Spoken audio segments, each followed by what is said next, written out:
कुछ इम्पोर्टेंट काम भी थे चर्च में, तो बहुत से जो मेरे दोस्त थे वो बाहर से आए हुए थे और मैं उनसे बात कर रहा था कि परमेश्वर ने मुझसे कहा है। प्रेज द लॉर्ड दोस्तों, आज की वीडियो में हम अपोस्टल अंकुर नरूला जी की एक वीडियो क्लिप को देखेंगे जो बहुत ही अहम है, जिसमें उन्होंने आने वाले समय के लिए एक मैसेज दिया था। दोस्तों, आपको बता दें ये वीडियो 2023 की है, लेकिन ये वीडियो बहुत ही ज़रूरी है और आप सबको इसको ज़रूर देखना चाहिए। तो आइए उस वीडियो को देखते हैं। आखिर में आप सबसे बात करेंगे। आपको मालूम होगा कि इस बारे में मैं आपको कॉन्टिन्यूली, अगर आप इंटरनेट पे देखेंगे और सर्च करेंगे, आपको प्रोफेटिक वर्ड मिलेंगे इजराइल के बारे में।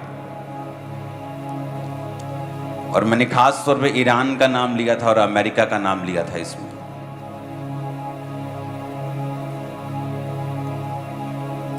एक मिसाइल कल बता रहे थे न्यूज़ वाले कि जो निकलती है वहाँ से या उसको नष्ट करने के लिए इजराइल से, एक एक मिसाइल का जो कॉस्ट है वो 40-40 लाख रुपया है।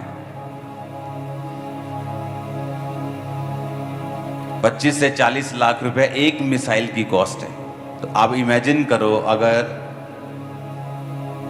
5000 मिसाइल भी हों तो कितने हजार करोड़ बनता है ये। आपको क्या लगता है उनके पास इतना पैसा कहां से आ रहा है? क्योंकि उनको कुछ देश हैं जो स्पॉन्सर कर रहे हैं। वो नहीं लड़ रहे, कुछ देश हैं उनके पीछे जो परमेश्वर के विरोधी हैं और वो लड़ रहे हैं उन देशों के पीछे। और लोग बता रहे हैं कि अभी युद्ध शुरू हो जाएगा, वो देश उसके साथ आ जाएगा, वो देश।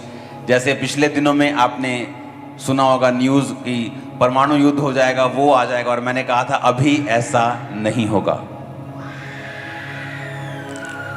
सुनो सुनो, छोड़ दो उसको। एक कैमरामैन,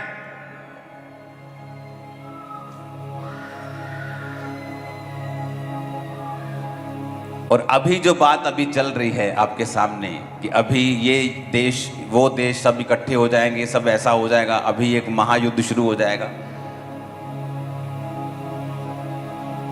अगर आप स्पिरिट में देखने की आंखें आपके पास हों तो आपको मालूम होना चाहिए कि ये सिर्फ एक शुरुआत है। जब ऐसा होना होगा तो बातें नहीं होगी, एक्शन होगा।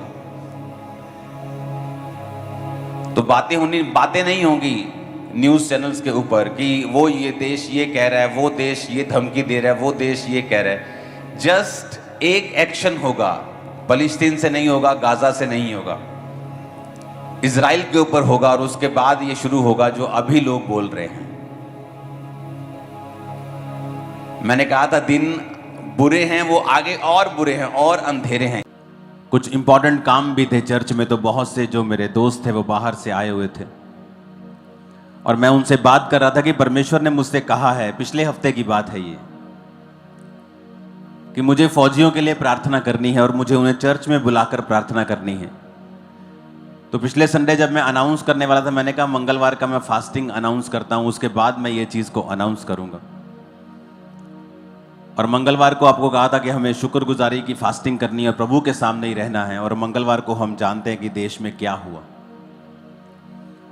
इमेजिन करो, हम आप लोग सब लोग हम प्रेयर में थे, नहीं तो वहाँ पे पता नहीं और भी लोगों की जान जा सकती थी। लाख वहाँ पे सैकड़ों लोग थे। एक चीज मैं आपको शुरू से बताता आया हूं कि ये साल फाइनेंशियल डिप्रेशन का होगा।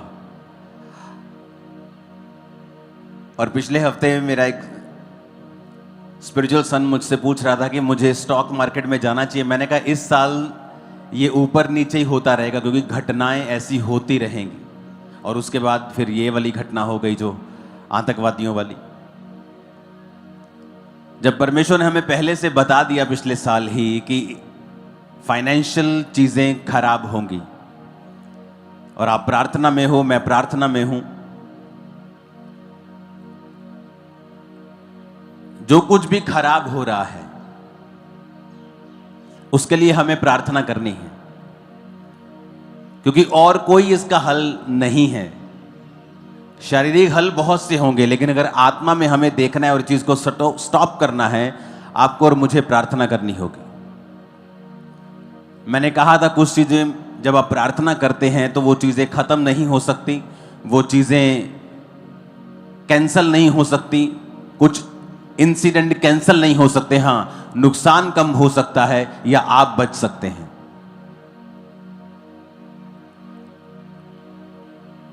हालेलुया। एक क्रिश्चियन परिवार भी वहां पे था और वो जब जा रहा था वहां पे, तो जिस ढाबे में वो खाना खा रहे थे उसने नमक ज्यादा डाल दिया। तो उन्होंने कहा कि नमक ज्यादा डाला हुआ मेरे माता पिता खा नहीं पाएंगे, तो जल्दी बिल बना, हमें जाना है वहीं वैली में।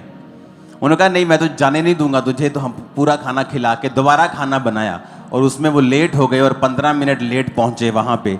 और जब वो पहुंचे ही थे तो लोगों ने कहा यहाँ लोग मारे जा रहे, भाग जाओ, तो वो भागे वहां से। तो इस तरह की कितनी घटनाएं आपको मिलती हैं और आपको ये चीजें इनकरेज करती हैं कि प्रार्थना करते रहिए, ताकि जो शैतान करना चाहता है वो। कितने मेरी बात को समझ रहे हैं? हालेलुया। आपको प्रार्थना करनी होगी मीडिया के लिए कि प्रभु उन्हें बुद्धि दे और समझ दे। प्रार्थना करनी होगी देशों के लिए, प्रार्थना करनी होगी सरकारों के लिए, प्रार्थना करनी होगी फौजियों के लिए, क्योंकि वचन ये कहता है कि आप लोग जो क्रिश्चियन हैं वो मध्यस्थता में हैं, कि आप लोगों को मध्यस्थता करनी है, आपको लोगों को समस्याएं देखनी है और उसके अनुसार आपको प्रार्थनाएं करनी है परमेश्वर के सामने। क्योंकि जब आप प्रेयर करेंगे परमेश्वर बदलेगा माहौल को। मैं आपको बता रहा हूं, वो अपने मन को चेंज करेगा, माहौल को बदलेगा। मत्ती 8 उसकी 28 से 34 आयत में लिखा है, जब वह उस पार गदनेरियों के देश में पहुंचा तो 2 मनुष्य जिनमें दुष्ट आत्माएं थीं कब्रों से निकलते हुए उसे मिले, और वो इतने प्रचंड थे कि कोई उस मार्ग से नहीं जा सकता था। उन्होंने चिल्लाकर कहा, हे प्रभु के पुत्र, परमेश्वर के पुत्र, हमारा तुझसे क्या काम, क्या तू समय से पहले हमें दुख देने आया है? उनसे कुछ दूर बहुत से सूरों का एक झुंड चल रहा था। दुष्ट आत्माओं ने उससे विनती की, यदि तू हमें निकालता है तो सूरों के झुंड में भेज दे। अब यहां पर यह हमने बहुत बार वचन बहुत बार पढ़ा है, लेकिन अब जिस बात की मैं जिक्र करना चाहता हूं वो है कि जब वो गदनेरियों के देश में यीशु मसीह पहुंचे तो लिखा 2 मनुष्य उन्हें वहां से मिले। वो इतने प्रचंड थे, यानी वो इतने अग्रेसिव थे वो दोनों। वचन में लिखा है कि उनको संगलों से, लोहे के संगलों से बांधा जाता था, वो संगल तोड़ देते थे, अपने आप को पत्थरों से घायल करते थे। वो इलाका उन्होंने पूरा आतंक से भरा हुआ था, कोई उस मार्ग से जा नहीं सकता था, चाहे वो मार्ग शॉर्टकट क्यों ना हो, चाहे वो व्यापारियों का मार्ग क्यों ना हो। कि अगर मुझे किराए पे एक ऑटो को फगवाड़ा भेजना है तो मुझे 700 रुपया किराया लगता है, लेकिन अगर रास्ता बंद कर दिया, जब मुझे घूम के जाना पड़े तो वही किराया फिर 1700 लगता है। तो जब शैतान आपकी लाइफ में या किसी की लाइफ में काम करता है तो वो सिर्फ उस व्यक्ति को नुकसान नहीं करता, उसके साथ साथ उस इलाके को भी नुकसान करता है, उन लोगों को भी नुकसान करता है। जब शैतान एक व्यक्ति की लाइफ में काम करता है, वो सिर्फ उसी की लाइफ में काम नहीं कर रहा, उसके परिवार की जाके हालत देखो क्या है, उसके रिश्तेदारों की भी हालत देखो, परिवार की हालत देखो, पत्नी की हालत देखो, पति की हालत देखो। आप देखो जिसकी लाइफ में शैतान काम कर रहा है, सिर्फ उसी की लाइफ में नुकसान नहीं हो रहा, उसके परिवार की लाइफ में भी फाइनेंशियल नुकसान हो रहा है, शांति का नुकसान हो रहा है। और इसीलिए जब एक व्यक्ति चर्च में आता है और छुटकारा ग्रहण करता है, सबसे ज्यादा विरोध उसी व्यक्ति का या चर्च का होता है, क्योंकि शैतान को कभी भी छुटकारा पसंद नहीं है।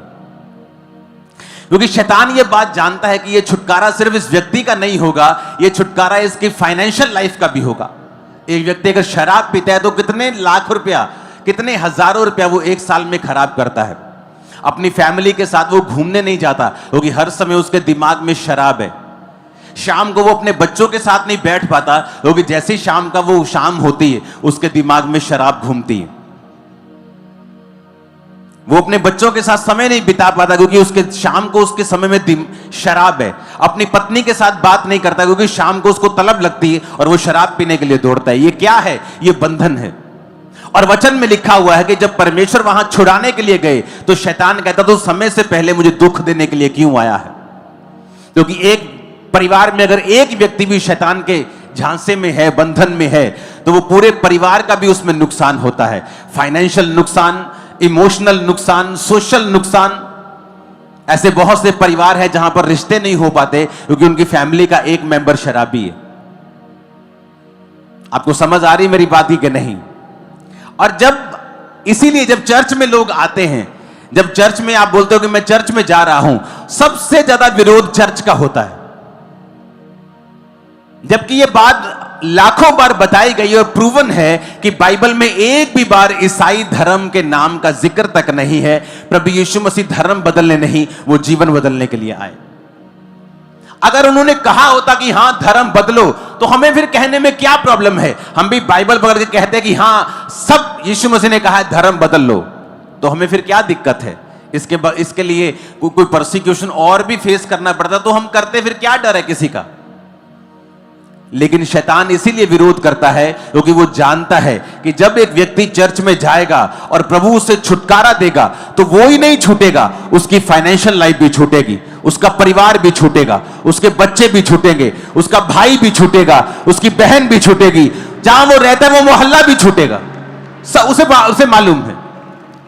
इसलिए जब आप शराब खाने में जाएंगे, कोई आपका विरोध नहीं करेगा। आपकी फैमिली एक दो बार बोलेगी बेटा शराब मत पिया कर, एक दो बार बाप मार देगा, एक बार बड़ा भाई कुछ कह देगा। वैश्याओं के पास जाओगे तो आप कूल लगते हैं आजकल कि मेरा बेटा तो बड़ा जी फनी है जी, मेरा बेटा तो बड़ा जी ये तो बड़ा मस्खरी खोर है जी, वो नशा करता है तो कोई प्रॉब्लम नहीं है। वैश्याओं के पास लोग जाते हैं, कोई प्रॉब्लम नहीं है। लेकिन चर्च में ऐसा क्या है? आप कहीं और चले जाएं, लोगों को प्रॉब्लम नहीं, लेकिन चर्च जाने में ही प्रॉब्लम क्यों है? क्योंकि शैतान को मालूम है कि उसको दुख देने के लिए सिर्फ प्रभु यीशु मसीह दे सकते हैं, उसको निकाल सिर्फ प्रभु यीशु मसीह सकते हैं, छुटकारा सिर्फ प्रभु यीशु मसीह, उसको मालूम है ये बात।